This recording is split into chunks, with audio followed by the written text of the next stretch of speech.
Good Tuesday morning, guys. My name is Jerry Miller, and welcome to Real Talk. This is an insider's guide to real estate, life, and the pursuit of happiness. We're live in Charlottesville, the Commonwealth, the country, and the world on the I Love CVille Network, presented by the Yes Team Realtors, Keith and Yonna Smith. I've very much looked forward to today's show after hearing in our pre-production meeting in the days that come to today's show that the beautiful, intelligent, entrepreneurial, fabulous Megan Smith Watson, hermana, sister to the distinguished gentleman, Keith Smith, is going to be on today's show. And on that note, Judah Wickower, our director, studio camera, so we can welcome the distinguished gentleman. Keith, this is going to be a good one. I'm looking forward to it. One hand, I said, this is going to be an awesome story to tell. She's a rock star of a person. You know, I'm not saying that just because she's my sister, but she's just one of the personal heroes in my life. And but you know, she opened up she went out and created her own business the day or very close to the day COVID hit. So we're excited and didn't even miss a beat. Just adapted it, overcame, and she's going to share some stuff with us. She's doing great. And then we got the whole Keithy thing out already because yesterday, so we do our pre-production meeting. I have a pre-production conversation with the guests. Yes. And I had that yesterday, and she goes, "Can I call you Keithy?" I said, "You can call me anything you want." No rules. No rules. So no SEC rules. She's going to join us in a couple minutes. She is the better half of a friend of mine, and James Watson. And James is Watson now. James has been a fabulous supporter of us from the beginning. I remember meeting him in the early 2000s while he was a fabulous mixologist and barkeep at Orbit. We had a lot in common. I just want to say this, and this is genuinely and authentically coming from my heart. I've had the pleasure through you of getting to know you and your family, and you guys are first-class people. Thank you. God-fearing, honest, hard-working, the best kind of people you want in your life. I sincerely mean that. Except for the oldest son, which would be me. That's you. No way, dude. They didn't like you so much. They followed you to Charlottesville area. That's exactly what they did. Isn't that what happened? Yeah, I couldn't get away from them. They kept on following me. Keith tries to leave. Was it Brooklyn or Queens? Long Island at that point. Yeah, tries to leave Queens. Get me away from the Smiths. And the Smiths followed I went to the Marine Corps. It was terrible. I just kept on following me wherever I went. We're very blessed. You guys are tight. Oh, man. We Mom and Dad live 3 miles away from where we live. And Megan's in town. My brother Matthew lives a mile away from us. My other little brother lives in Richmond. And my sister Kelly lives in... she's in Jersey, so she's the only of the siblings, the only one that isn't local at the moment. It's going to be a good show. We're going to talk real estate at the back end of this interview. Yeah, please. I'd like to get back to real estate. He's got a lot to talk about. Yonna says, Keith, real estate. Keith, real estate. Yeah. We love you, Yonna Smith. You know we love Did you she on this show. pre-production meeting you on that?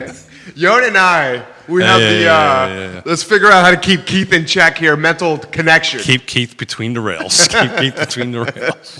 I thoroughly enjoy the Smith family. Why don't we welcome the fabulous Megan Smith Watson to the show now. JW, I am Skyping her as we speak. I have a feeling we're going to sit back and pop some popcorn and watch this interview transpire. Megan, we have you on the line. We need you to get that... We'll get you that camera turned on if you can for us so we can see your beautiful face. There we go, Megan. Hello. How are you? I'm doing well. So what I'm going to do is I'm going to pass you to your fabulous brother. I can't wait to watch you guys go.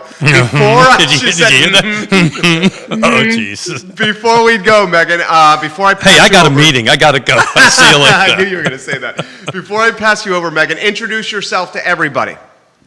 I'm Megan Smith Watson, founder of Hairsmith and Company, which is a salon in Charlottesville, and I'm Keith's younger sister and wife and mom. Hey, what's those pictures behind you? What? What's the pictures behind? What? There you go. It starts already. What is the picture behind you? Is that a hairdo with the red lips? It's wallpaper. Oh, look at that.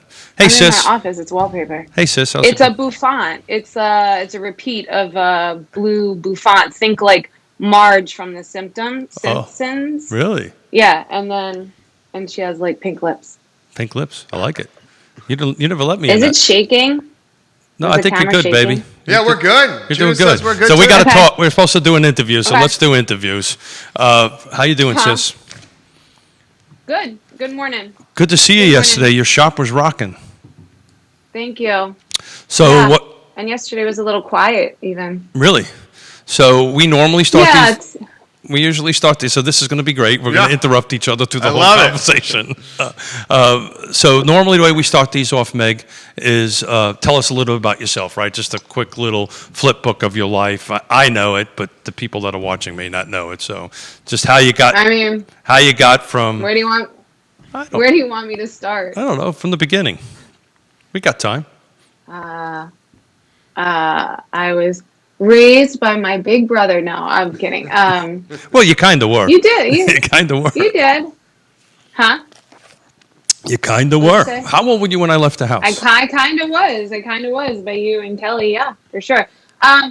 Okay.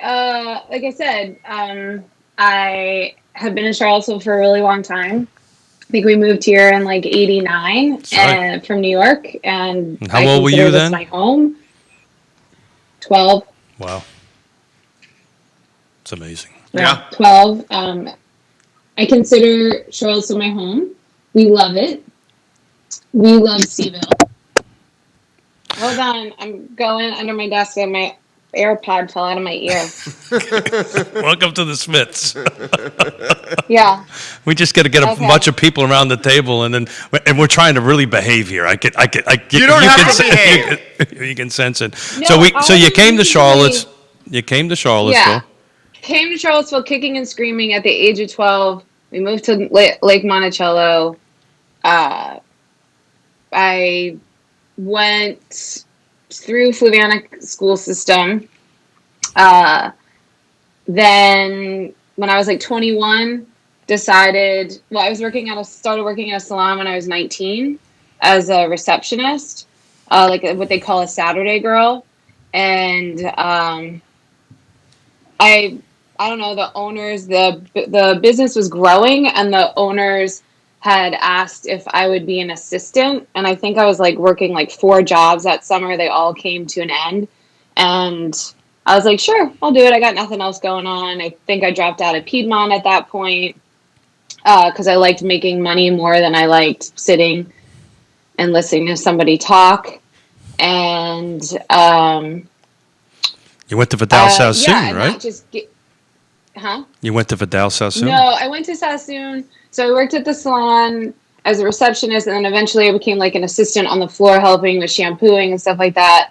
And then my boss kept on saying, you should really do this for a living. And I just kept on saying, no, I'm going to be an artist. And he was like, right, well, you could be an artist who makes money. And I heard that. And then I was like, well, if I'm going to do this, I'm going to go to the best of the best.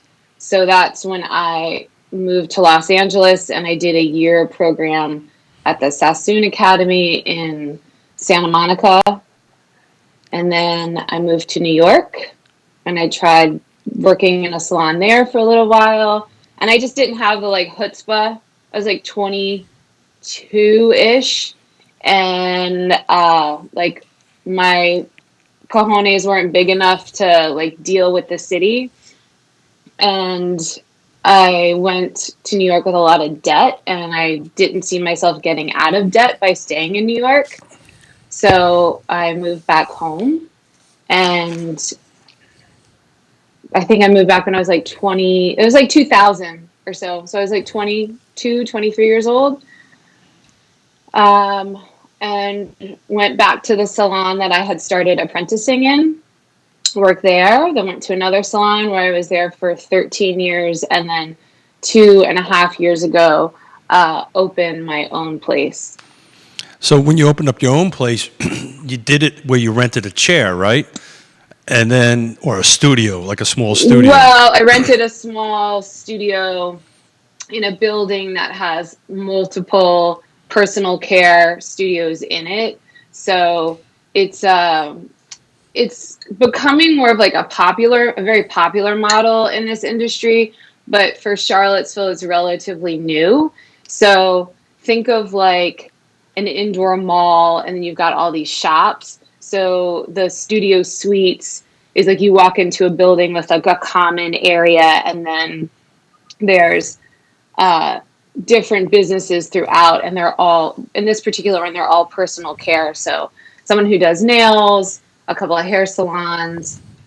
So yeah, we started there at like, I think it was like 250 square feet, 3 chairs, 4 stylists, and an assistant.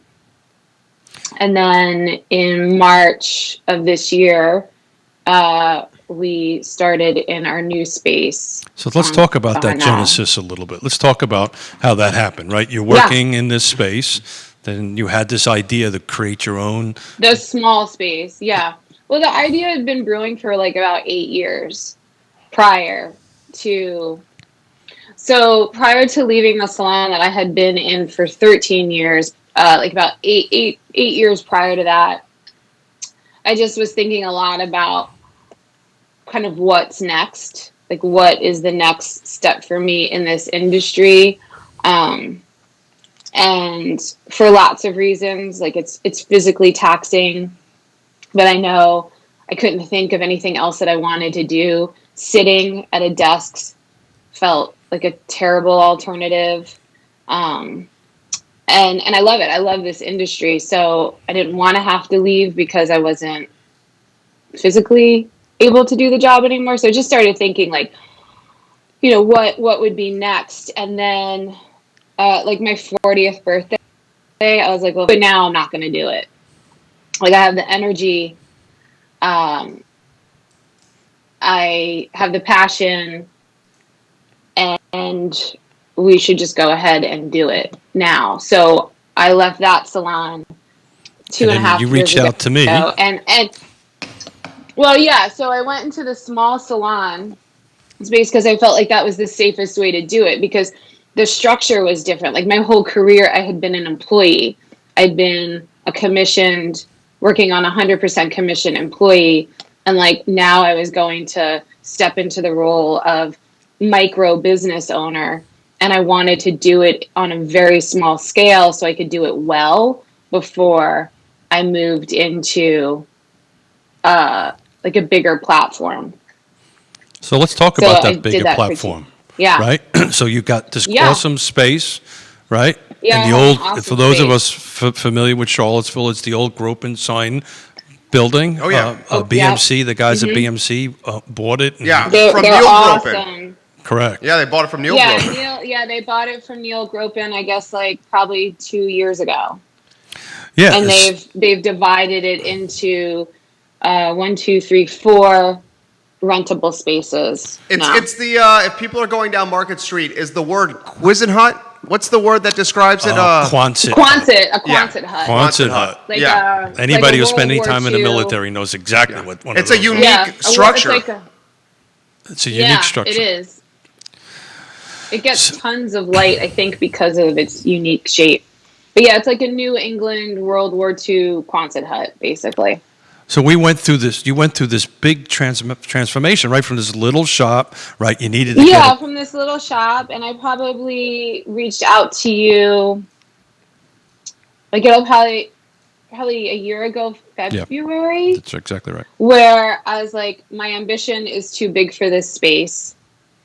I need to find something else, and that was a long journey because you directed me to this one area on Pantops, and we had an LOI, and we were just like massaging out the idea of a space, a salon in that area, and it didn't feel right. Sure. It didn't feel fun. Sure. And I was like losing sleep over it, and I hadn't even committed to anything. So, So it's important. It's not necessarily, we talk about this on the show all the time. It's not necessarily numbers, right? It's how does it feel, right? So it just didn't it just didn't feel right. The numbers were good, but it just didn't feel right. The numbers were not fantastic. But they were good. Right? There you go. There's Megan. Come on, Megan, play along with me a little bit here. Those numbers hurt. Those numbers hurt. Yeah, they did. Yeah, actually. The volume. That's like, I only could imagine if you were in that space and COVID happened, it'd be a little difficult. I'd be fucked. Yeah. So I did tell her yesterday there is no FCC rules. There's no, FCC or whatever? Yeah, but let's try not to do that, okay, Megan? I don't care if she does. Well, I do. I don't know how. Okay. I don't know how to have a conversation. Let's use the word fantastic. If it pops in your head, fantastic, okay? The other F word. The other F word, okay? Yeah. Thank you, Megan. That's what I tell the kids. The kids. There's no bad words, just bad places to say them. and the I Love CVille show might be one of them. No, I use it all the time, Megan. You can do it. Hold it. I'm the executive producer. So anyway, we get into this. Those numbers, right. So the initial building that we looked at, from an aesthetic point of view, was going to be beautiful. But both the location and the numbers were uncomfortable. And then, yes, if I had committed to that, I would not probably be as calm as I am. So let's talk about that, Megan, for a little while, because we're in the space. We made this huge commitment, right? We went through the whole loan process, which was like pulling hair, right? That took us quite. Oh, it was terrible. So that's why what we helped you with is big shout out to the CIC. Yeah. So let's explain that for a second, real quick, for the people who don't know what that is. Give it a bit of a shout out. Ooh, Keith, I don't actually know what CIC stands for. Community Investment Collaborative. There you go. Collaborative. Okay, I knew the C and the first C and the I. But they helped you. They helped you with seed money, correct? They helped you with seed money. Yeah, because we went to banks. I mean, we had just built a new house, and we had put a lot down on that house, and we just thought that we would be able to take equity out and put it towards the business, and that was very not fun. So there was a year of hard work, business plans, trying to get the money together, right? Finding the space, negotiating the lease on the space, putting the business plan together that was going to work on that, and then upfitting the space, right, which was pretty awesome. And then all of a sudden, that was fun. And then my all of a favorite F word. Fun. There you go. I like it. Fun. Good Lord. And then all of a sudden, COVID hits, right? Yeah. So we went through all this time, all this money, all this startup. And this is part of the reason I really wanted you to be on, Megan, other than because I love you to death. But you went through this whole process. COVID hit. And then you adapted. You had this shut down a little bit. And actually, I mean, my point of view on COVID has been nothing but positive, because we moved into this space. So January, we started the build out, and it was like a hard push to have it ready for March 1. That didn't happen, and that was fine. March 15, we move in, and that weekend that we moved in, that was kind of when all the shit was hitting the fan, right? Like UVA decided that they were going to close on Friday the 13th. You're starting to hear about Italy. It's just not looking good. And then your industry gets shut down. Right. And then we were shut down on the 24th. So I think I worked till 11 o'clock at night on the 23rd, just getting in as many people as possible. But in reality, it was a blessing, because when we moved in on the 15th, half of the building wasn't unpacked. So like my coworker and I were working on one side of the building, and just like my personal calendar was not like, had I not been forced to shut down and like have this like gift of time, then the salon would not be in this like fully realized space aesthetically anyway, and even business wise. Because you had the ability to adapt because you were not functioning. And I had time. Yeah, I had time to like really like finish the space. I quickly adapted to doing like home color kits for clients, established clientele. So I was mixing up stuff and selling them and taking them out to their houses and stuff like that, and making like YouTube videos on how to do it. I was doing YouTube videos on how they could cut their partner's hair or their kids' hair, and sending that to clients, and just being like, yeah, these are things that I'm very confident that you can do this. This is not complicated.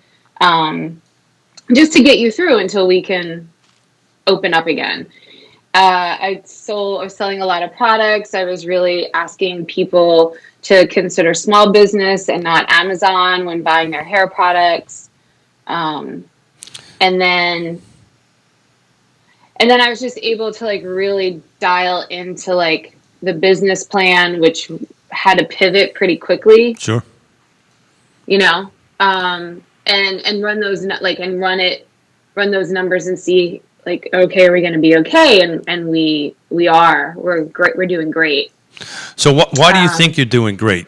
First of all, before you answer that question, we talk about this on the show all the time, trusted advisors, right? And what you do, in a way, we're in the service business, right? You take care of people, we take care of people. Jerry takes care of people. That's like the number, like hair is the bonus, right? Like we take care of people first. That's exactly right. So we talk about that all the time on the show. It's not about being transactional. It's about being relational, being a trusted advisor. Right. So, and we're going to talk a little bit on the back end of the show about some real estate stuff. But one of the things we're going to talk about is know your client, right? Know your customer. And you know your customers, and you knew that if you created this hair coloring, which by the way I didn't get any, I'm just saying. The hair kit, the color kit. Color kit. She missed the whole gray thing, but that's okay. And so you adapted. My hair is gray too. Yeah, I know that, but you're prettier than Keith. There you go. That's saying much.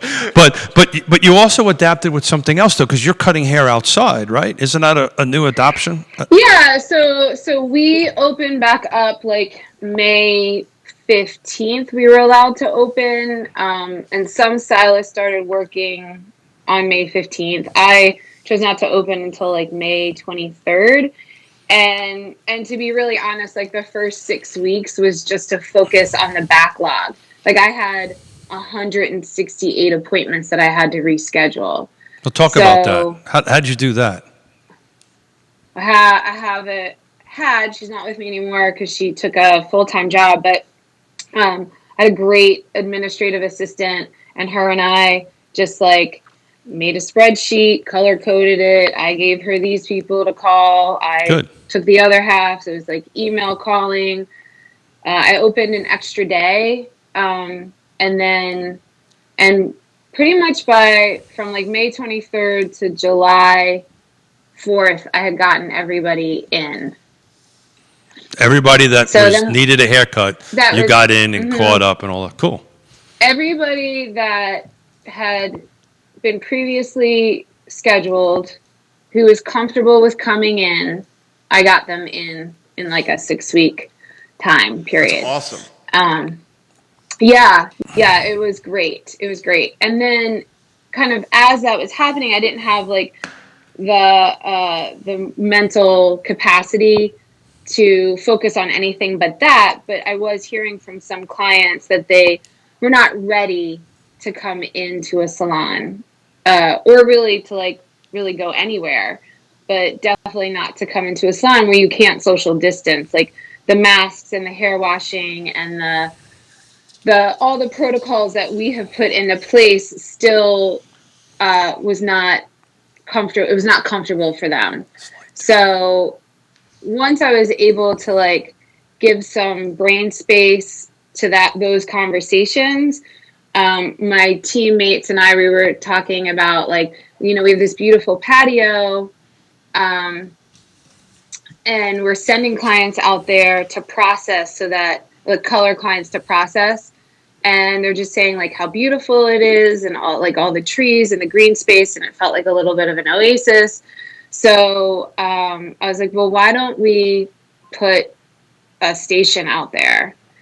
And my landlords were totally into it, and made it happen in like 2 weeks' time. And and so now we offer weather-dependent outdoor services. So as you were talking, the picture of your outdoor space was put up on, so the folks in Facebook could actually see a picture of, which I cool. Which I took the other day.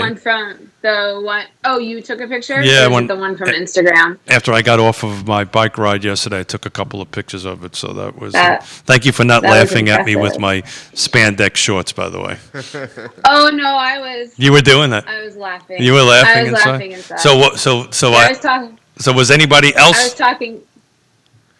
No, but I was talking crap about you to my client. There you go. Well, I'm going to turn this around because Jerry has been itching to do exactly that. So I'm gonna turn it around. Megan, I can't tell you how proud I am of you. This is. Well, I would not be here without you. You were instrumental in negotiating and helping me navigate very unfamiliar waters. All I was doing is, once you said you wanted to do this, help you guide through the process. That's all I was doing. Well, I didn't do anything more than that.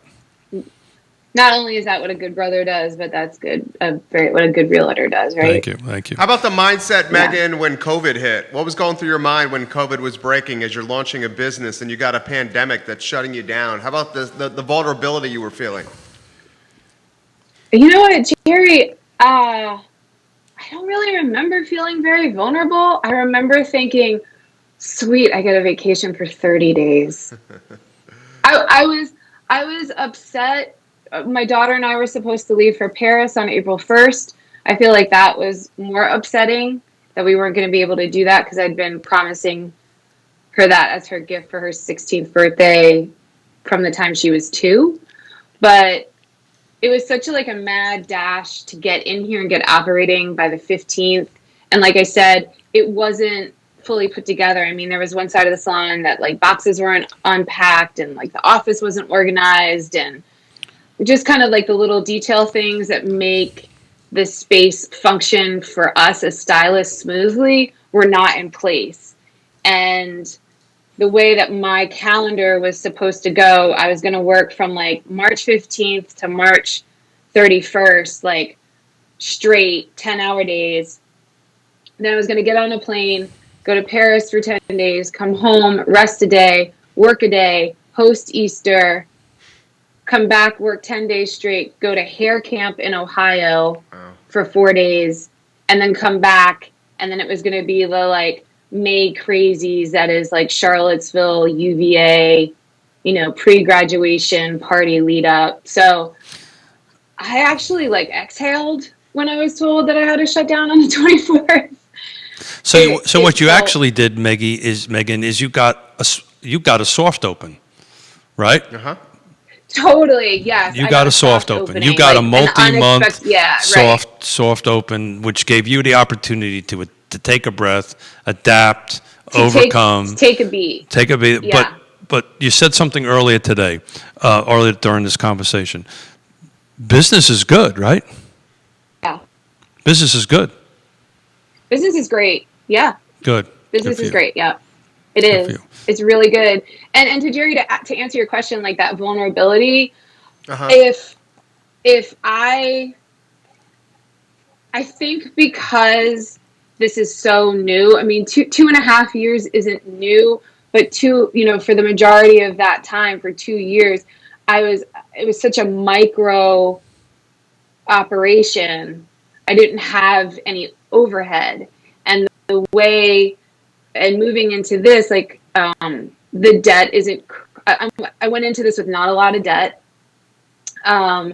the way that I have my business structured is people pay me to work here, so their rent. So we do a hybrid of commission and renting. So I have technically 3 employees that are paid commission and hourly, and then everybody else rents from me. So once they were ready to come back, I knew that I was going to have income. My husband, James, who's a big fan of the I Love CVille show. I love James. I love him too. And That's a good thing, Megan. I'm glad, Megan. And we're happy to hear that, Megan. And, you know, he totally nerded out on like grants and things like that. So he went to work. He went to work. Like he figured out a lot of stuff, like programs that were out there. So I was actually very fortunate. I've gotten 3 grants. So that's like in savings in case we get shut down again. Good girl. You know, if there's a spike and the government decides that we have to shut down and not operate. So, I didn't have, initially the governor said we were going to be closed for 30 days. And in all honesty, I was like, oh my gosh, I haven't had 30 days off that wasn't maternity leave ever. Well, that's not true, but I was just really looking forward to like the time off, being with the kids and stuff like that. I think the difference, Megan, is, and as you're speaking, I'm thinking of this. You didn't have a shop that was running 4 years, 5 years, right? Humming. Yeah, I wasn't like. Yeah, I get it. I wasn't like hundreds of thousands of dollars in debt when this happened, or even. You didn't start, right? You didn't start. You didn't have, what am I going to do with my employees? Yeah. What am I going to do with some other established business thing? So I think. I mean, like you said, it was. I didn't think of it that way, but until you said it right, it was a soft opening. Soft opening. So I'm going to pass you over to Jerry, because I think he wants to get into some hot, juicy stuff about me being my little sis. But before you do that, there's something I read on your website, which I, believe it or not, did a ton of homework before this meeting, and I like this saying. Oh, that's nice. Beauty is not caused; it is. So tell me about that. Tell me your thinking about that. That's it's Emily Dickinson. Yeah. But why did you use that as your header for your website? Yeah, because like I can only speak of my perspective of doing hair behind the chair, like my approach to my clients. So I don't want to talk for anybody else in this industry, or even specifically anybody else. This is you. I get it. This is just me. Even though I do think everyone here that works here has the same perspective, which is why we work so well together. Everyone is beautiful. I'm not here to create it. I'm here to enhance it. Right. And to like show you and give you the tools to work with what you have, which is already beautiful. That awesome? Does that make sense? That's perfect. That is so well said. Isn't that awesome? Yeah. I love it. That's my little sis. I love it. That's my little sis. I love it. Megan, how about the mindset of an artist launching a business? Was it difficult to become an entrepreneur and a businesswoman? You know what, Jerry? No. I mean, I think, you hear a lot like, oh, creatives aren't good. Artists aren't good at being business people. I disagree. I think there are probably some people that fall into that category, but I come from an entrepreneurial family.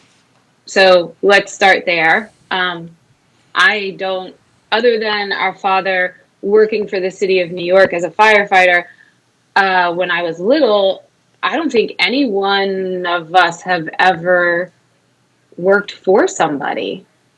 Well, I guess like Matt. Yeah, but even Matt does so we're just very self-starting people. Yeah, we were taught that. Yeah. So I just kind of come from. I mean, our sister for a little while, but like in the last 14 years, she's been an interior designer on her own. In New York City, on top of it. What? In New York City. Yeah, in the tri-state area. Yeah, exactly. we just come from like a long line of entrepreneurs, and people are complex. You can be both things. You can be a creative and you can be a business person. And I do think that because I've worked with people for 23 years, in kind of more intimate dynamic, I know people well, and I know kind of what they want. So it didn't. I don't want to sound like an ass, but it hasn't been difficult. And Well, I'm so not saying I'm not saying I know everything. I have amazing mentors, sure. People that I can bounce ideas off of, other people in this industry throughout the United States and the world that I can be like, hey, what do you think about this? So, but yeah, it has not been something that has been stressful. It's been something that has been exciting. Cool. Positive attitude. That's what makes a difference. Yeah, give us the best Keith Smith story. There Give us you the go. juicy I Keith was Smith waiting story. for this to happen. Oh, I don't have any juicy ones. Juicy? You have to define no, juicy. I can tell you a sweet one. Like one of my best memories of him, I can tell you, but Please. I don't really have any. Yeah, when I was 5, I noticed. I was going into kindergarten, and he was leaving for the Marines. I had his kindergarten teacher was my kindergarten teacher, and I remember trying to pack myself into his suitcase because I didn't want him to leave. That very well. But when he came home, did you come home for Christmas when you were in Bulgaria, or did you just send packages? No. I sent packages. I haven't came home for Christmas at all. Yeah. I think you're thinking when I came So- home from boot camp, maybe.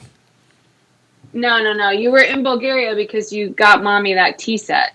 That's right. So yeah. I just remember Christmas, he must have sent a bunch of packages home, and he got me a teddy bear that I named MarieBette, and at 43 years old, I still have that teddy bear. Oh, that's awesome. I remember. But yeah. I'm an old guy. My memory sometimes falters. I will tell I'm you. right behind you. I remember the day I left to go to boot camp, and this one was grabbing my leg. Yeah, I remember She was. that. I had to drag her because she wouldn't let me go. So when from when Megan was born, I must have been like 17 or 18. I can't remember how old I was. No, we're 14 years old. You're 14 I was years older than me. I was 14. I was close. Like, do the math. How old are you? How old am I? I have no idea how old I am. I don't even know how old you are. So, I actually don't know how old you are. 50, yeah, something. I say 57, 58. Yeah, That's something probably like, what he something is. like that. Almost 60. Yeah, no, right? So anyway, let me tell the story, Megan, okay? 57, yeah. Right. But anyway, so she was dragging her feet. But when my cute little story is when, I used to change your diapers. Yeah, right? you and Kelly, yep. I used to change that. And when Yonna, when we had our first daughter, Yasmina, my wife. Oh, yeah. Did not know how to change diapers. So I had to teach Yonna how to change diapers because I changed your diapers from day one up until you didn't have any diapers any longer. But, but she was, wherever I went, she went with me. So I'm a teenager, right? And wherever I went, my little sister was coming with me. Let me see, by the time you were 2, I was 16, right? So I'm trying to be this big old badass guy at 16, and here comes my little sis. But, but it was never a negative thing, right? It was always cool. And actually, it was really good with the girls. I was going to say. Just saying. I'm That's sure. better than a puppy. It's much better than a Little puppy. kids and puppies. This is Right. my little sister. Yeah. Hey, what's your number? I think Adam Sandler made a movie about that. What was Something it called? like that. Big Daddy. Big Daddy is what it was called. So hey, Maggie, I know it's almost 11 o'clock. I know you got clients to go do. I'm good. I don't have anybody till 11:30. Got it. I'm good. I think that was Keith Smith's way of saying, I think it's time to talk real Oh estate. yeah, no. I just mean, Yeah, whatever. Is that what you were saying? Yeah. That's kind of what I was That's saying. what you were saying. That's what I was saying. I know you, Keith Smith. I want to Yeah. move on, talk You're about like- real estate. We're you're done. Bye. No, hey, baby, I love you. Thank you Love for you. doing this. Thank you for doing it. Can't tell you how super proud I am of you. To go from, Can we get a James Watson plug-in? we had a whole show about James Watson. Can you give some love to James Watson, my boy over there, Megan? Is he watching? Oh, he's watching. I love James Actually, Watson. I don't know. He might have been. He was like running errands this morning. Yeah. I mean, he's very much part of this. So I give him a lot of credit. You know, he was always encouraging. As he likes to say every morning when I walk out of the door, go on and make that money, baby. Bring home money, baby. Papa wants more money. So, he's a great sounding board. He's very supportive. He's a great partner. We're a very close family, but what goes on behind closed doors is what goes on behind closed doors. But outwardly, I've never, ever, ever, ever seen James not be this. Yeah, James is the man. Super calm, I mean, the guy never gets frustrated. No, he never does. I mean, Thank God. I was thinking. Are you saying, Megan, you're like your brother here and you get a little hot-tempered from time to time? Oh, a little bit. You could not ask for more. It's like Yonna and I. Yeah, Yonna is very instant. Different people. Right. Yeah. I think different we've people. all picked partners that are good. Balancing. Good balancing, yes. Yeah. Yeah. So, Keith, I can't believe you just said that. Oops, sorry. What did you say? Nothing. It's okay, I Maggie. didn't hear. I said, Yonna says, Keith, I can't believe you just said that. Oh. So, hey, baby, go cut some hair. Jerry and I are going to talk a little real estate. Okay. Give the kids a hug. Give that good-looking guy you're living with a hug for us, please. Tell him we love him. Definitely do that. He's a great supporter of what we do here. So, and he's yes, he sings your praises often. Well, he's also like every day. Little shout out. Yeah, because we got a little thing going on, him and I. Like every day. Does he really? Yeah, we got a little thing going on. He is good looking. Yeah. I hear Jerry's voice in the background in our house every day. Wow. That I'm home. Oh my goodness.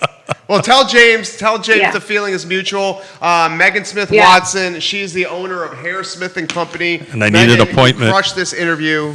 You're absolutely fantastic. We'll hype you. Thank you so much for joining us. We're very grateful. I need an appointment. Yeah, thanks so much, Jerry. Enjoy the rest of your day. You too, Megan. Take care. You notice I didn't get an appointment? Well, she's a busy gal. She's a busy gal, right? I can't tell you how super proud I am of her. I know and she was, if you would have prodded her a little bit more, you probably would have got a couple more stories out. So thank you for not doing that. I figured you wouldn't want the Smith stories in front of thousands of people. No, but I don't care, to be honest with you. But the reality of it is it's about her, and she it's just to do this from nothing and go ahead and move it up. Hey, Judah, how you doing, man? It's awesome, right?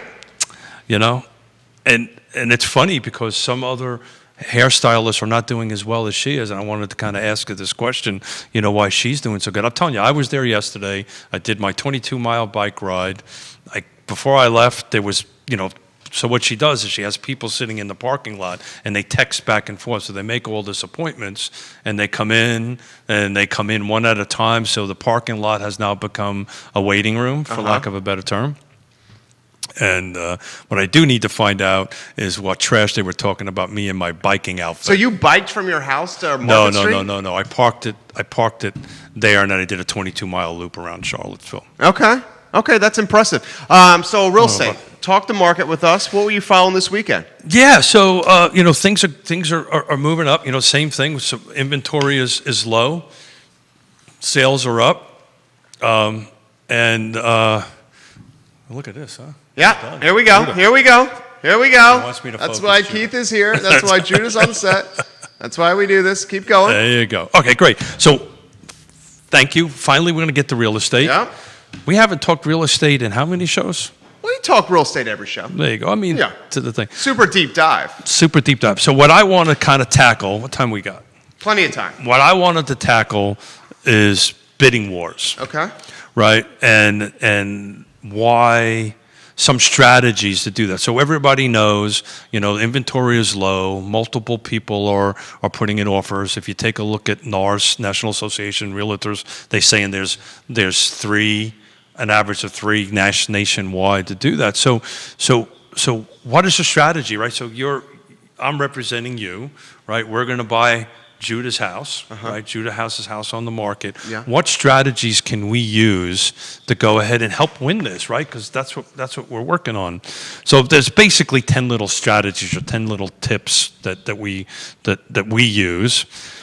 These strategies, these tips are applicable to both agents and buyers, right? So they're kind of interchangeable a little bit, and we'll talk a little bit about it. So I know we didn't get a chance to do a pre-production meeting on this, but what do you think the first thing is that I want to do? If I'm representing you, what's the first thing I want to do to make a successful... You're representing me, and I want to buy Judah's house. I want to buy Judah's house. What's the first thing that we want to do to make sure that we increase our ability to be successful and win the bid? One of the things I've learned about you is you do a really good job of getting to know the seller of the property. There you go. You get to know what makes them tick. That's exactly right. What their motivations are. That's exactly right. You introduced me into a strategy about 19 months ago. You've said it once, but I remember everything you say. Whoa. And 19 months ago, you mentioned that one of your clients was very interested in a home. And you thought that the deal might not have been going in the right direction. So what you guys did was you wrote a personal handwritten letter to the seller. There you go. And the personal handwritten letter had such an impact with the seller, you guys got the deal. So let's talk about this. So that's one of the strategies. But the first strategy that you want to do of the 10 is do your homework. Okay. Right? So... and that kind of wrapped in what you just said. So you want to do your homework. You want to make sure that you do the research on the property. You want to make sure that you do all the things that an app can't do for you. Sure. Right? Communicate with the listing agent. That's another thing we're gonna talk about here in a second. But you want to do your homework. You want to do your homework as a buyer. And you want to do your homework as a seller. You want to understand the property. You want to understand. So we've narrowed it down to one property. That's what we're talking about. And we're about ready to put an offer in it. And we're being told there's multiple offers.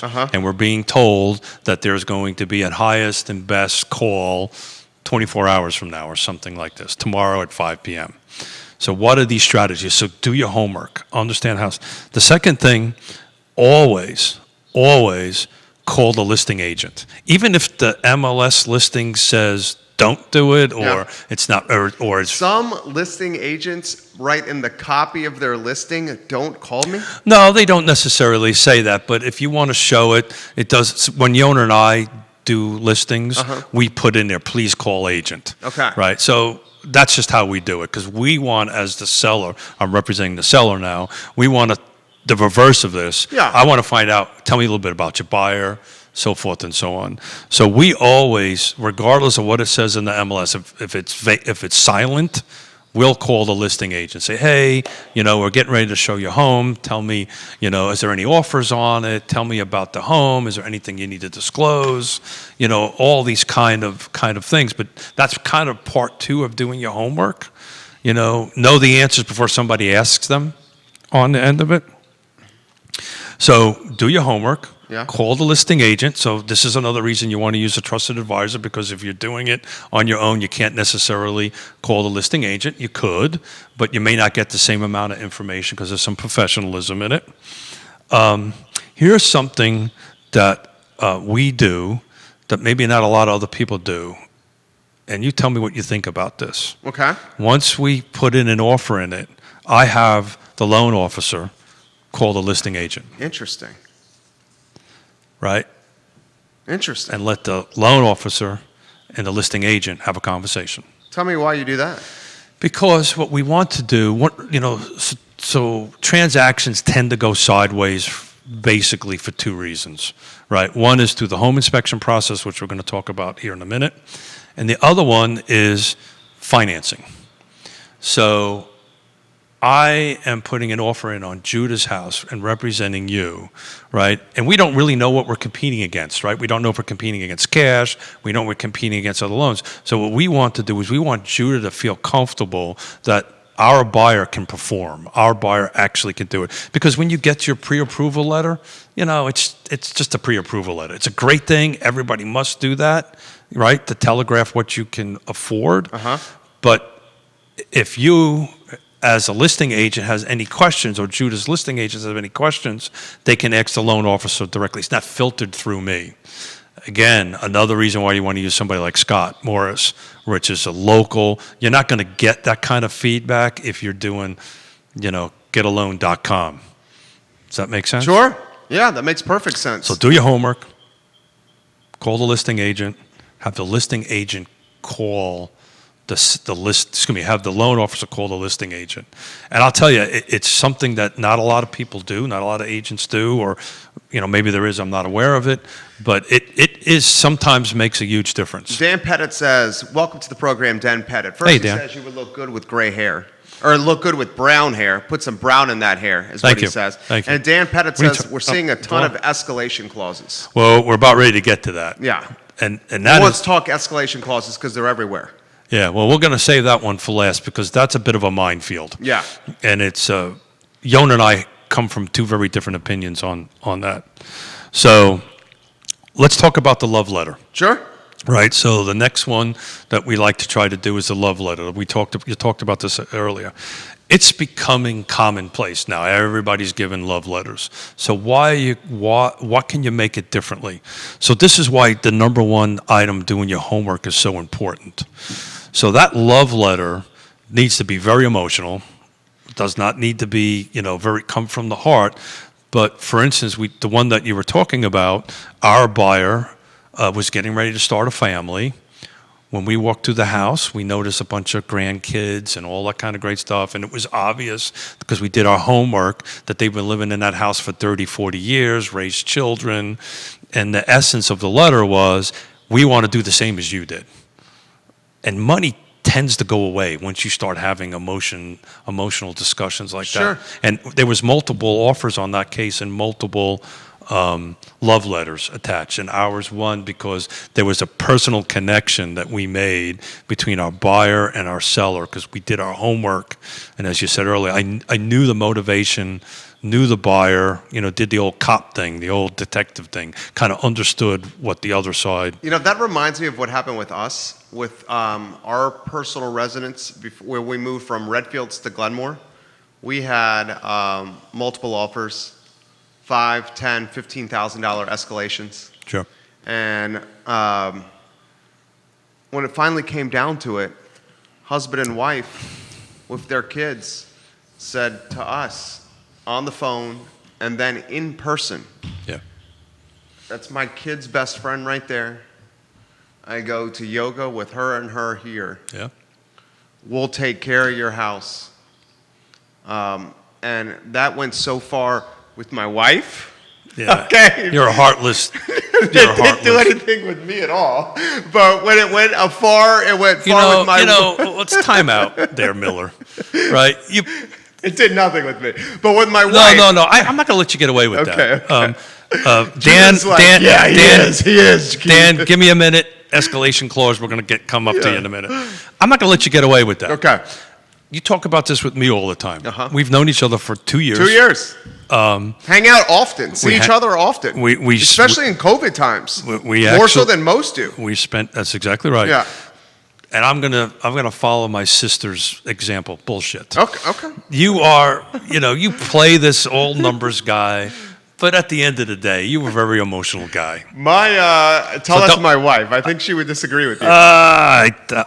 We'll find out. Long story short, it impacted her. Which then ultimately impacted you. That's right. Yeah. And that's what happened. Well, at some level, she wanted, and you did too, she wanted somebody to love her home as much as she loved her home. That's right. And that's it. And I think she literally said that. And as long as the math works, which is fine for you, then you move on. But it's super important to get it right with this letter, right? Make sure that the seller understands you love this home, and you got to do some personal weave in on it, on that stuff. Escalation clauses. Escalation clauses. I hate 4 them. real estate firms watching the program. Dan says, I love the real estate talk here. Let's talk escalation clauses. We are, Dan. Thank you. Yeah. So, I'm not a big fan of them personally, of them. But I understand it, and it is a tool to go ahead and work on that thing. So those who don't understand what an escalation clause is let's assume the house is listed for $350, and we put an offer in there, and we say we will go $500 above the next closest, the next offer. Up until a certain point. Up to $360, Yeah. just to paint a thing. Yeah.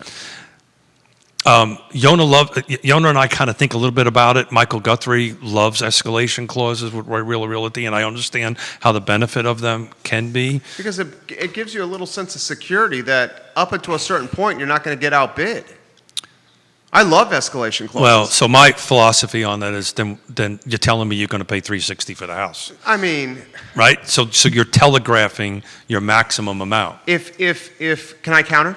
Yeah, sure, of course. So if you got a hot property and there's no inventory and it's a good price and the house is well taken care of, you already know that there's going to be multiple people willing to pay more than what the list is. So normally, it's been my experience, normally what happens, you can put these escalation clauses in there, it gets convoluted, particularly on the listing agent side. They have to really keep a good track. They have to keep track. They have to keep a good track of it. Generally what happens, and you get multiple offers in there, and Dan, whoever's watching, can contradict me. I hope they do. Generally what happens, you get a call for highest and best. Say, hey, thank you very much. Tomorrow, 5 p.m., I need your highest and best, and then the buyer picks the best one. But in all reality, if I go and do this, my counter could back to you would be $360. Well, you're telling me $360, right? So here's $360. There's a little risk to doing that. Of course there is, but I got multiple offers right behind me. Right. Yeah. So you're saying if you're representing a client, they're going after a piece of property. Okay. You're representing a client, you're going after Judah's home. Let's use the 350 number you say. You come in at a 350. The listing agent says... So I do a conversation before that. Okay, the listing agent says... No. I'm having a conversation with you before we put an offer on Jerry's house. And you're finding out what my top is. My ceiling. We got a multiple offer situation. Yeah. We can do an escalation clause. This is how this works. If that's what you're comfortable with, understand how this works. Anywhere in the process, you can lose the deal. Or, if you're willing to pay $360, let's go in a highest and best number into it. So your advice to the people you're representing is? It depends on the buyer, right? Yeah. On what their comfort level is. It's like Megan was talking about, what the comfort level of people going into their shops. Could we just go back and say, this is our highest and best offer? Because some people don't want to go through this game. Sure, I totally get that. And that is a stressful game. And oftentimes it's the most stressful for the people that have never really gone through the ropes before. That's exactly right. And then they become emotionally and physically attached to something that they don't own yet. That's exactly right. As you get more seasoning, you realize, don't do that or you're going to get broken. Just look at the numbers. That's what I try to do. Anyway, here's where I'm going to... fall in love is one thing. But don't fall in love until the keys are handed to you. Exactly. Yeah. Don't start picturing Christmas and Easter and Thanksgiving and the Easter Bunny coming down the stairwell until you get the keys. Yeah. So the escalation clause is a great tool, right? But you go to your buyer, you go to the people you're representing and say, if you can go up to 360, let's just go to 360 because it's a hot property. Jerry, how does Mr. and Mrs. Miller love Judah's house? And we'll say we really, really love it. And would your heart be broken if you lost it? Let's Mrs. say yes. Miller would say yes. I would say sure. It's a house. Yeah, I would say it's bricks. Yeah, it's house. It's that's literally what I say. I say whatever Mrs. Miller says. Okay, and that's usually what happens. Right. So then I would say, so if that's the case, let's put our best foot forward. Let's put our best foot forward. If you're really in love with the house, and if your heart's going to break, if you're going to lose it, Let's put our best. And if we don't get it, then we don't get it. I'm going to counter that, pun intended. I knew we were going to go have fun with this. It's a great topic, and this is where I've been trying to get to this for 2 shows. This is where the back and forth really shines here on topics like this. I'm going to counter that. Sure. If you put your best foot forward and you go with the 350 and say my best and final, I'm just going to give it to you at 360. Well, we're going to say 360. Yeah, say 360. You potentially left 9,500, 9,000, 8,500. You potentially put a little more on the plate than you needed to. Yeah, but you're thinking numbers. Well, not and then emotion. you're going to counter my saying, Jerry, you know what? $9,000 over a 30-year at 2.75% is per month. No, What? 2.25. Yeah, you're going to say that's like $6. Yeah, you're basically going to say that's an extra $13 a month. That's a fair point.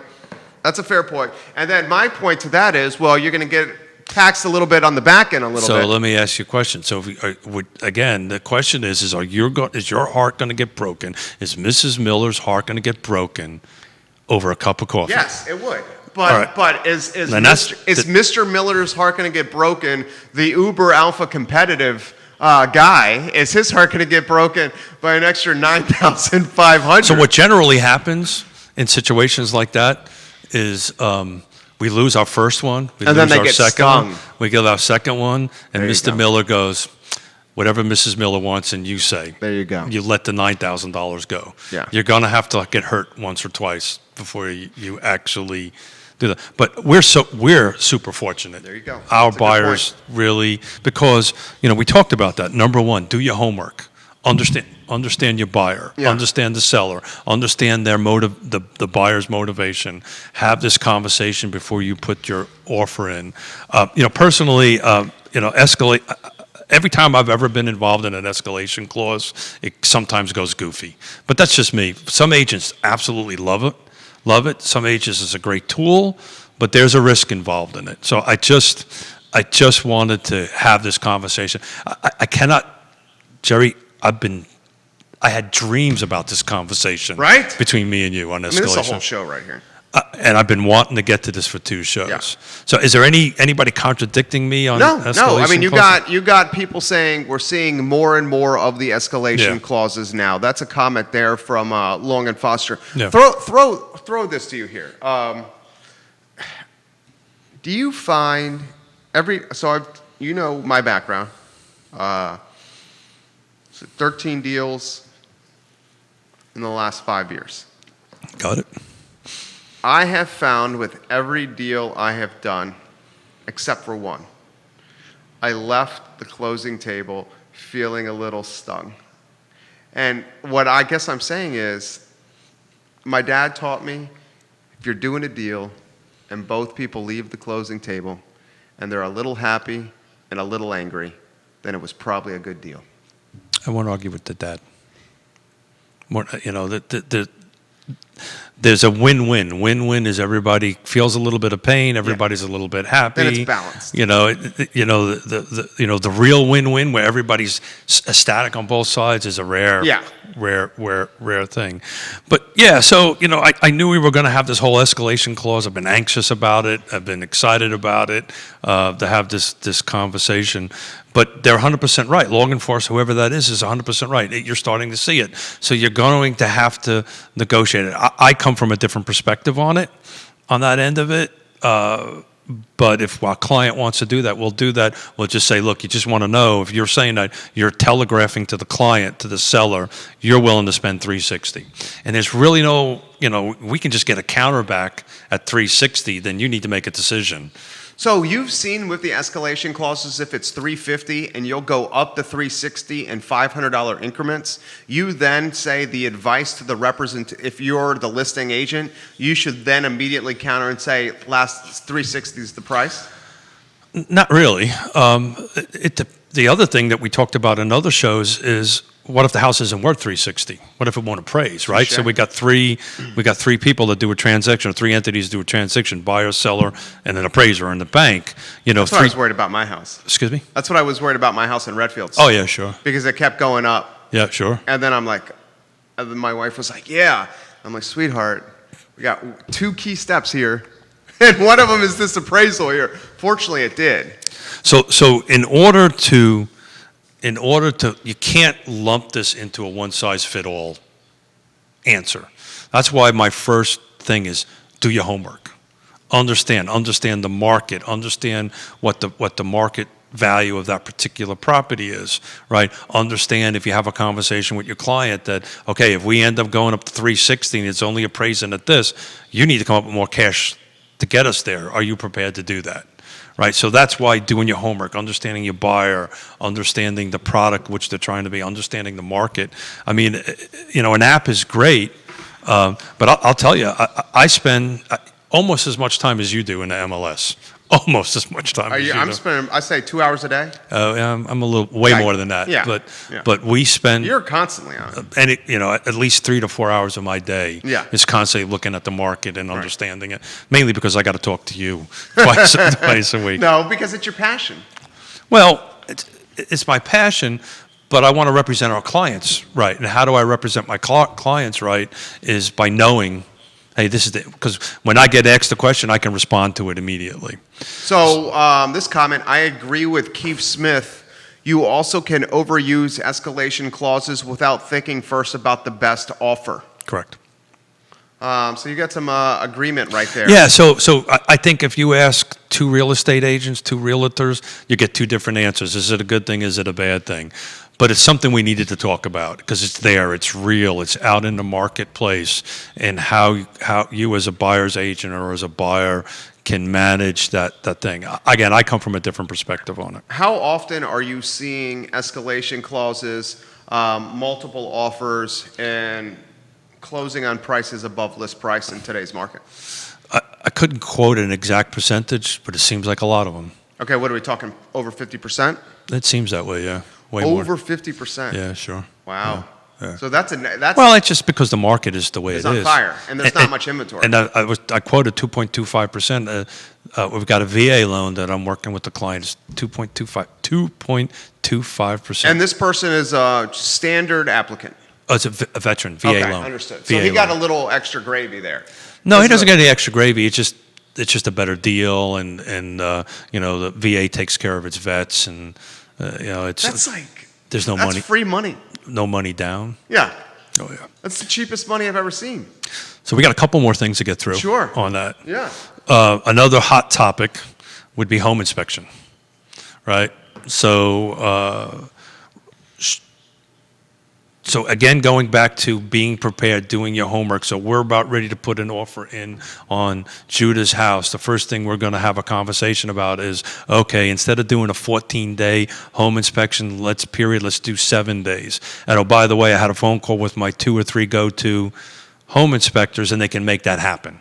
Let's do that. Let's show, because one of the criteria, one of the negatives for a seller is that, like I tell, the home inspection and loan commitment, right? The loan end of it. So if we can make the seller feel comfortable, hey, we'll get in there 7 days, knock it out.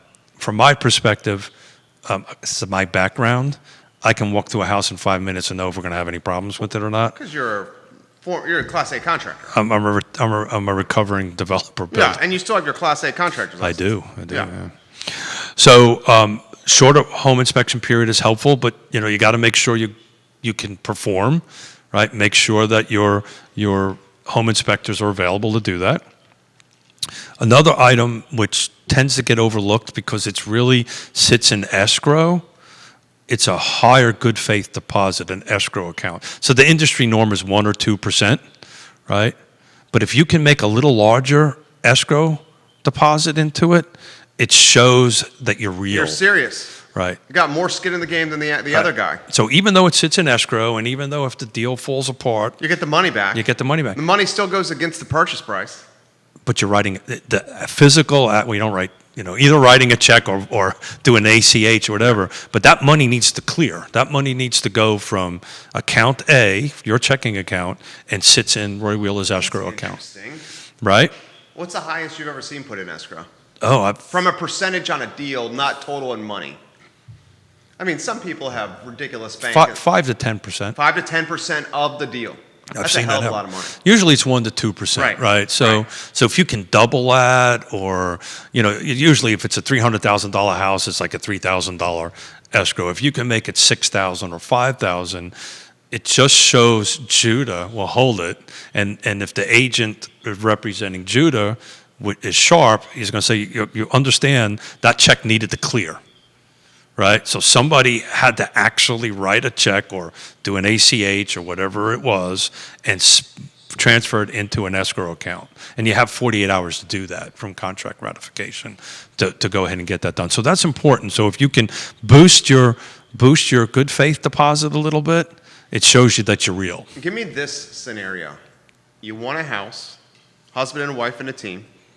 They want a house. They need to sell their current home first. Domino deal. You're talking about a contingency. Contingency to buy this next house. Yeah. They're willing to go on that 350 to 360.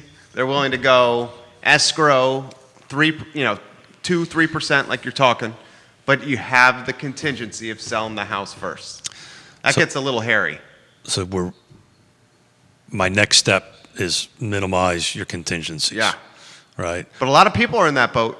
They're in that boat. That is a show into itself. And looking at the clock, we're running out of time here. Yeah. But that's you want to minimize your contingencies. We're talking about a pre-home sale contingency. Yeah. I've got to put my house under contract, and I got to do it. Look, multiple offer situations. That's just not going to cut it. Yeah, they're going to lose. Unless there's a bunch of other ones that go into it on that end of it. But, it's the same thing if you end up in a multiple offer and you find out that you're competing against cash. What are you going to do? Cash is king. Yeah. Do we have time? Oh, yeah. Co-broker collaboration. That is huge, right? And the reason that is huge, I ran some quick numbers this morning. And what I mean by co-broker collaboration is Judah's listing broker and me representing you, we're going to be having conversations. We're going to be collaborating. We're going to be tell us about your buyer, tell about your seller. We're going to have that conversation. The reason it's important, I just did a quick year-to-date numbers. This is this 25-mile radius we've been talking about in our in Charlottesville, Albemarle, Savannah, Nelson, Greene, and Louisa. Year-to-date sold, there was 2,054 units sold. So we're able to break down represented and unrepresented. There was only 62 of those transactions unrepresented. So that means only 62 out of 2,054 did not have a real estate agent on the other side. So that's less than it's roughly 3%. By the way, in 2019, it was also 3%. So that follows NAR's, National Association of Realtors, statistics that, roughly 95%, because you got to factor in a couple of few percentage points of like you, right, where you sold it directly on that. There's some influence in the market on that end of it. What happens of that 3%? How much is that is walking, like we talked about, walking into a model home new construction? Interesting. You teach me. Interesting. I straight up learned from you, dude. So that number, thank you. That number is very different because that number at 2,054 has no new construction in it. So I just ran new construction. Same year to date, there was 400. This is in the MLS. 489 units sold. 129 of them was unrepresented. So that's 25%. 25%. Wow. Interesting. In 2019. The numbers were a little bit different. There was, same time period, 466 sold, 149 unrepresented. So in 2019, it was 30%, so it dropped 5%. You know why? Because you guys are doing a better job educating the marketplace. When you buy new construction, you should have representation. I thought it was because of Real Talk. Oh, it is because of Real Talk. It is because of Real Talk. It's because of what you're doing. I mean, your managing broker, Michael Guthrie, screams from the mountaintops. Absolutely. If you're buying new construction, you need representation. Yeah, so when you walk into those who are watching, if you walk into them, whoever it is, there's a ton of trusted advisors out in this marketplace, a ton of realtors out there that are pros. Because the commission's built in to allocate to an agent. That's exactly right. They already are built in their bottle. You're paying it. Yeah. And oh, by the way, you don't have anybody really representing you. Exactly. The person that's in the model home, and some of these folks that are rocking model homes are like, Jerry, Keith, what are you doing right now? But the person... Well, no. So they're all, there's no obligation for them to ask the question, are you represented? If I do Really? Absolutely not. They're employees of the company. They're not. Depending on which agent you talk, sometimes some of them may be real estate agents, but at the end of the day, there's really no obligation to say, hey, are you represented by An agent. An agent. They actually can say that. Most of them do. And if they say no, they just keep on moving. Right. Right. They don't say, hey, do you want to go get an agent or whatever? Because that essentially means the company gets an extra 3% on closing. Yeah. Right? Is that right? And there's nothing nefarious. Correct. There's Yeah. nothing nefarious about it. It's just the way business is done. Sure.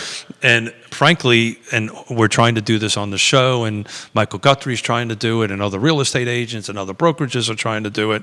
This is a matter of us educating you, the buyer, to do that. It's not incumbent upon the builder to do that. It's incumbent upon us to say, hey, oh, by the way, this is the service we render, right? It, by the way, isn't going to cost you any more money because you're paying for it anyway. Right. And oh, by the way, we get to protect you, and we'll hold a time out. Let me explain this contract to you. Yeah, what's a good example of why? Contract, Yeah. right? Some buyers, don't know that they can get a home inspection in new construction, which you can, right? What's that process like? Is the loan package that the builder's presenting to you a good package or not? Here's some other things. So everything you would do with a normal transaction, you would still do with a new construction on it. When I do it, it's a little bit different. I get eyes on it a little bit more than normal. We tend to do quite a bit of new construction on it. And so the last two will kind of roll in together. Normally what we do is we write an email with the offer to Judah's listing agent to tell them about our process. So the 3 Ps, right? Be professional, be caring, and be trustworthy. We want to show the agent on the other side that we're organized, that we're capable of getting this from an offer and actually performing and getting it to close. We have a pretty high close rate, Yonna and I. COVID's kind of hit us a little hard, which is not normal for us. We lost a couple of deals. COVID's hit everybody hard. Yeah. But, we're in a high 90s close rate once we get it to a contract to make it. That's impressive. Well, because we do our homework on the front end. Yeah. Well, and you guys are talented. Well, I don't know about that. So thank you for allowing me getting these 10 out. I've been trying to do it for 2 weeks. So, and I know we went over. How's the market?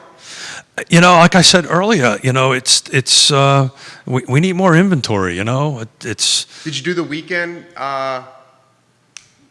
over weekend? What happened? I did not. I look forward to that. I'm sorry. Because I texted you yesterday, say, hey, are we doing Monday? And Right. you said no, so I took the day off. Maybe we weave you into a Thursday show to talk about it. I look forward to those numbers. That's because you're legitimately. a numbers geek. I mean, you teach us. Well, I don't know. Thank you. Is it still in fuego? Yes, It's I still love red that hot? word. I wish I could say it, but You can say it. I can't say it. It's red hot? I'll end up spitting all over the mic. Don't do that. Barbara's not going to like that. No, I'm not going to like it. Plus, Judy yells at me. Judy. Smacks me on top of the head. Batman, stop spitting in the mic. Roy Wheeler Realty Company, Pearl Certification, Charlottesville Settlement Company, MarieBette, Interstate Pest and Service Companies. I mean, you look at the sponsors, Dairy Market, Scott Morris. You look at the folks that help make this show possible. Couldn't do it without them. That are partners with the Yes Team in a lot of ways here. Couldn't do This it is without the who's who of how to close a deal. I would agree. Well said, sir. You must be reading my notes. It says, don't forget sponsors. I think Yonna just gave me a nudge in the Did comments. she really? Yeah. Did she really? Yonna, I straight up say this. Yonna, you may not be here, but you're here. You are here, You're and here. we feel you, and you make the show better. Is that safe to say? Oh, my God, yeah. I joke around with the better 7/8, but she truly is. She's amazing. Oh, yeah. She's amazing. I wake up every morning hoping I can keep up with her. You do? Well, and that's probably why you're riding the bike now. Yeah, that's right. What's going on for Friday? That's the hardest question I'm going to ask you. No, it's not a hard question. You got it? 9/11. Oh. So not hard a question at all. I'm working on bringing in a couple of New York City firemen that live out at Lake Monticello. One of them hopefully I can agree to have my father come on. But we're actually going to have a meeting tomorrow at the firehouse and set it up. So we're going to have the fire chief over there, who's a retired New York City policeman, a retired New York City fireman. There's a couple of... He lives at the lake? I told you this joke before, right? No. Do you know why Lake Monticello has gates? What, to keep the Yankees from leaving? Keep the Yankees from leaving, right? So if you walk around, drive around, or play golf, or hang around Lake Monticello, there's a lot of accents like this there. So we're very fortunate. We have a pretty deep plate of New York City firemen. We'll see how many people we can get to come on, but we want to pay a little homage, a little respect. So I'm excited about it, actually. Me too. Been preparing for this for a couple of days. Me too. You guys see what Keith Smith's all about, right?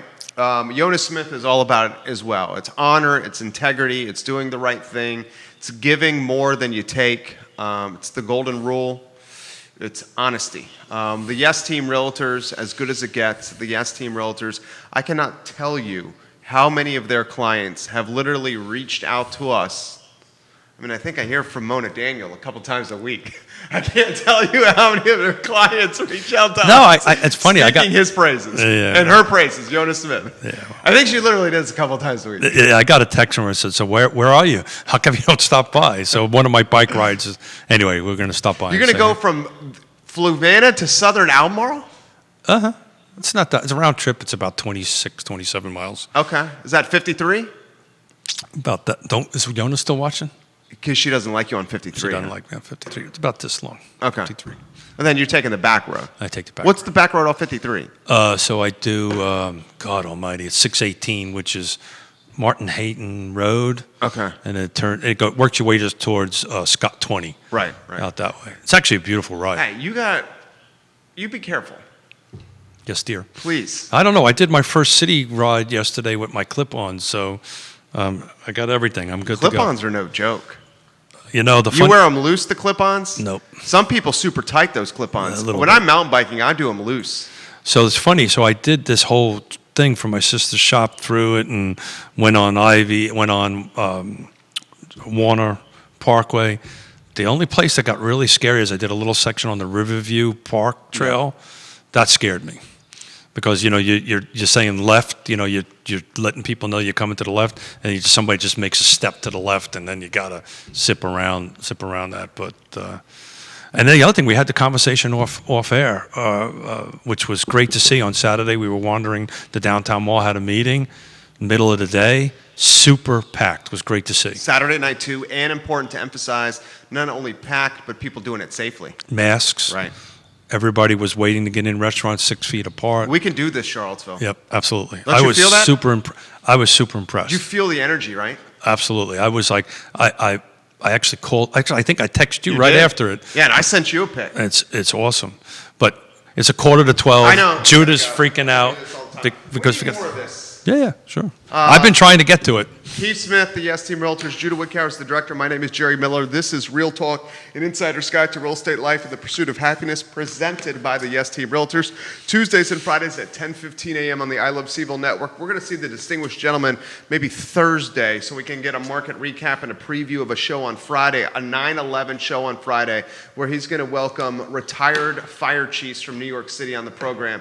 I mean, that is a real talk you're not going to firemen, miss. not fire chiefs. Firemen. Put it in your calendar now. Get your phone out, put it in your calendar, Friday at 10:15 for Real Talk, guys. Thank you kindly for joining us this morning. Take care.